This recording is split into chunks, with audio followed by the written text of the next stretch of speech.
உங்கள் favourite TV ஷோக்களை இனி miss பண்ண தேவையில்லை. ZEE5 இல் முற்றிலும் இலவசமாக காணுங்கள். இங்கேயும் எப்பொழுதும்.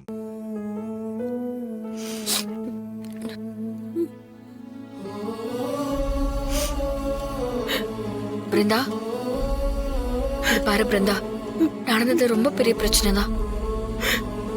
எந்த ஒரு பொண்ணுக்கும் இப்படி ஒரு நிலைமை வரக்கூடாது. எல்லாமே நம்ம கை மீறி போச்சு. ஆனா இப்ப நீ தைரியமா இருக்கணும். அது மட்டும்தான் உன்னை காப்பாத்தும். இங்க சரி செய்ய முடியாத பிரச்சனைன்னு எதுவுமே இல்ல பிருந்தா. நாங்க எல்லாரும் இருக்கோம்ல, பாத்துக்கலாம். இதுக்கப்புறம் என்னக்கா பண்ண முடியும்? அவர்தான் விஜய் கழுத்துல தாலி கட்டிட்டாரே. இனிமே அவருக்கும் எனக்குமான வாழ்க்கை ஒண்ணும் இல்லாம போச்சுல.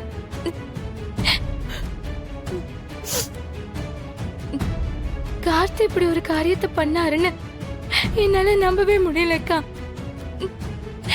என்னை கத்தியால குத்துனா கூட இப்படி வலிக்குமான்னு தெரியல. அவ்வளோ வலிக்குதுக்கா, என்னால தாங்க முடியல.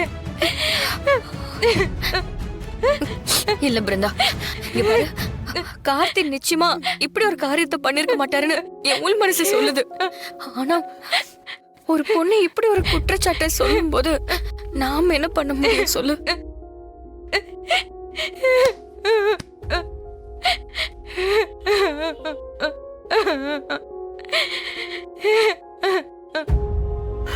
வீராமா, வாங்க. என்னம்மா இது அநியாயம்? நம்ப வச்சு கழுத்து எடுத்துட்டாங்களேம்மா. அண்ணா அண்ணா, என்னண்ணா? இல்லம்மா, நீ என்ன சொன்னாலும் எங்களால ஏத்துக்க முடியாது. அவங்க கண்மணிய பொண்ணு கட்டாங்க, சரி.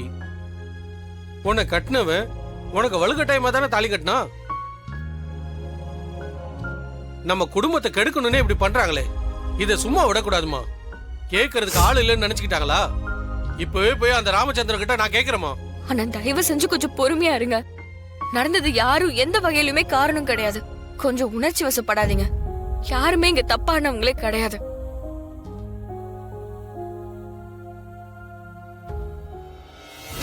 எப்படிமா தப்பானவங்க இல்லைன்னு சொல்ல முடியும்? நம்ம பொண்ணை லவ் பண்ணிட்டு அந்த ராஸ்கல் வேற ஒரு பொண்ணோட இருப்பான். அதை நம்ம பொறுத்துக்கணுமா? இது எவ்வளவு பெரிய துரோகம். இங்க பாருங்க, உங்க கோவம் எனக்கு புரியுது. ஆனா இங்க நான் கார்த்தியோட தம்பியெல்லாம் வரல. பிருந்தாக்கு ஒரு அண்ணனா தான் வந்திருக்கேன். உண்மையை சொல்லணும்னா அங்க நடந்தது என்னன்னு யாருக்குமே தெரியாது. ஆனா ஒண்ணு, இந்த குடும்பத்துக்கு ஒரு பிரச்சனைங்கிறப்போ அண்ணன் இத்தனை பேர் வந்து நிக்கிறீங்களே, அது போதும். இங்க பாரு பிருந்தா, உனக்கு யாரும் இல்லைன்னு நினைக்காத. இத்தனை பேர் உனக்காக இருக்கும். நீ எதை பத்தியும் கவலைப்படாத. உன் வாழ்க்கைய காலப்போக்கில் நாங்களே சரி பண்ணிடுவோம். இதோட எல்லாம் முடிஞ்சிருச்சுன்னு நினைக்காத.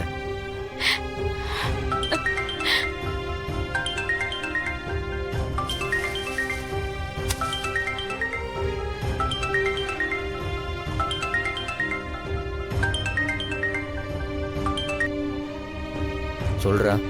எங்கடா இருக்கீங்க? இங்க வீரா வீட்டுல. சரி, உடனே கிளம்பி 2 பேரும் வீட்டுக்கு வாங்க. என்னாச்சு? சொல்றேன்டா, நீங்க 2 பேரும் கிளம்பி சீக்கிரம் வீட்டுக்கு வாங்க. அங்க எதுவும் பிரச்சனையா?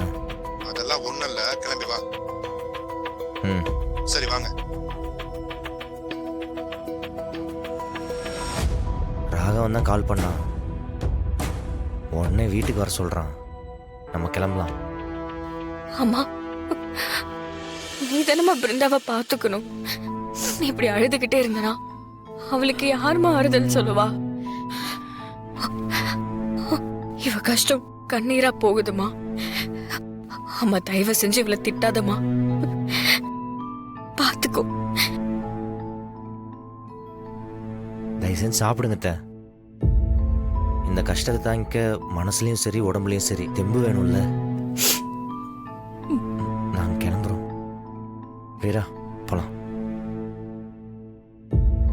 பிருந்தா, அக்கா போயிட்டு வர. இங்க பாரு பிருந்தா, தயவு செஞ்சு சாப்பிடு.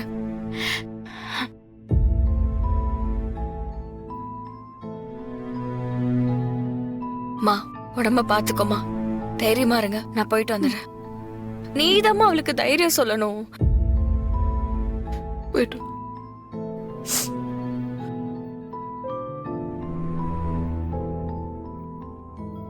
அண்ணா ஒரு நிமிஷம் வாங்கல. சொல்லுமா.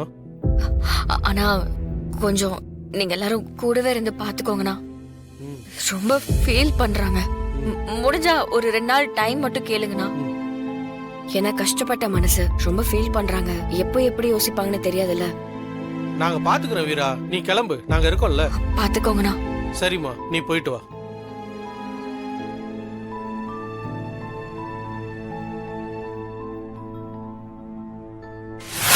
சொல்லுங்க வலிமா. வீரா, பாவம் வீரா விஜி. அவ ஒரே நாள்ல அவ வாழ்க்கையே தலைகீழ மாறி போச்சு. இப்ப நம்மள நம்பிதான் அவ இந்த வீட்டுக்கு வந்திருக்கா. நாமளும் அவளை கண்டுக்காம இருந்துட்டா ரொம்ப கஷ்டப்படுவா. பிருந்தா நமக்கு எவ்வளவு முக்கியமோ அதே மாதிரிதான் விஜயும். நீ அவ கூட பிறந்தவளா இருந்து அவளுக்காக பேசினேன்னா அவ கொஞ்சம் நிம்மதியா இருப்பாள்ல. அது மட்டும் இல்ல, நம்ம வீட்டுல இருக்கிற எல்லாரும் அவளுக்கு சப்போர்ட்டா இருக்கும்னு தெரிஞ்சாதான் அவ கொஞ்சம் தைரியமா இருப்பா. இந்த கார்த்தி இருக்கான்ல, அவ என்ன தெரியுமா பண்ணா? வீட்டுக்குள்ள வந்த உடனே விஜி கழுத்தை பிடிச்சு நெரிச்சு அவளை கொல்ல பார்த்தான். நாங்களாம் ரொம்ப பயந்துட்டோம் வீரா. நீ போய் விஜி கிட்ட பேசுறியா? வலிமா, நான் இப்பதான் என் தங்கச்சியோட கண்ணீரை தொடச்சிட்டு வந்திருக்கேன். உடனே போய் என்னால விஜய் கிட்டலாம் இயல்பெல்லாம் பேசிட்டு இருக்க முடியாது. அப்படியே நான் பேசினாலும் ரொம்ப தப்பா எடுத்துக்காதீங்க வலிமா. நான் அப்புறம் பேசுறேன். நான் கிளம்புறேன். வீரா, என்ன வீரா நீயா இப்படி பேசுற? ஆறுதலா 2 வார்த்தை பேசுறதுனால என்ன ஆயிடப்போகுது சொல்லு? நீ பேசினா அவ மனசு கொஞ்சம் ஆறுதலா இருக்கும்னு தானே பேச சொல்ற. அது முடியாதுங்கிற. நீ இப்படி பேசுவேன்னு நான். வீரா, நீ வா. நில்லு. நான் தான் அவகிட்ட பேசிக்கிட்டு இருக்கேன்ல. நீ பாட்டுக்கு வந்து வானு கைய பிடிச்சு இழுத்தா என்ன அர்த்தம்? என் தங்கச்சி கிட்ட நான் பேசணும், நான் கூப்பிட்டுட்டு இருக்கேன். அதுல உங்களுக்கு என்ன பிரச்சனை? ஓ, இப்ப நீங்க எல்லாம் அக்கா தங்கச்சிங்க ஒன்னாயிட்டீங்க. இந்த வீட்ல நான் மட்டும்தான் வேத்தாள் ஆயிட்டேன்ல. வலிமா, என்ன பேசிட்டு இருக்கீங்க? பின்ன என்ன வீரா, பேசுறத நீயும் கேட்டுட்டு தானே இருக்க. ஏன் இவ பண்ணாத தப்பா? இவ உன் அக்காங்கிறதுனால தானே இவ பண்ண தப்பெல்லாம் மன்னிச்சு இவகிட்ட நீ சகஜமா இருக்க. ஆனா ஒரு தப்பும் பண்ணாத விஜய் கிட்ட போய் பேசுன்னு சொன்னா உன்னால முடியாதுன்னு சொல்ற. அப்ப இதுக்கு என்ன அர்த்தம்? இங்க பாருங்க, அவகிட்ட நீங்க ஒரு விஷயத்த சொல்லிருக்கீங்க. அவ செய்யலனா அது அவளோட விருப்பம். இதுல எதுக்கு சம்பந்தமே இல்லாம என்ன எழுத்து பேசுறீங்க? ஆமாமா, நீ ரொம்ப நல்லவதான். கூட பிறந்த தங்கச்சிக்கு ஒரு நல்ல வாழ்க்கை அமைதுன்னா அதை வேணும்னே கெடுக்கணும்னு பார்த்தவதானே நீ. நீ எல்லாம் பேச வந்துட்ட. இத பாருங்க, நான் பிரச்சனை பண்ண வேண்டாம்னு நினைக்கிறேன். ஓ, நீ பிரச்சனை வேற பண்ணுவியா? பண்ணு, பிரச்சனை பண்ணு பாக்கலாம். ஜீ5 ஆப்பை டவுன்லோட் செய்து அனைத்து எபிசோடுகளையும் இலவசமாக பாருங்க.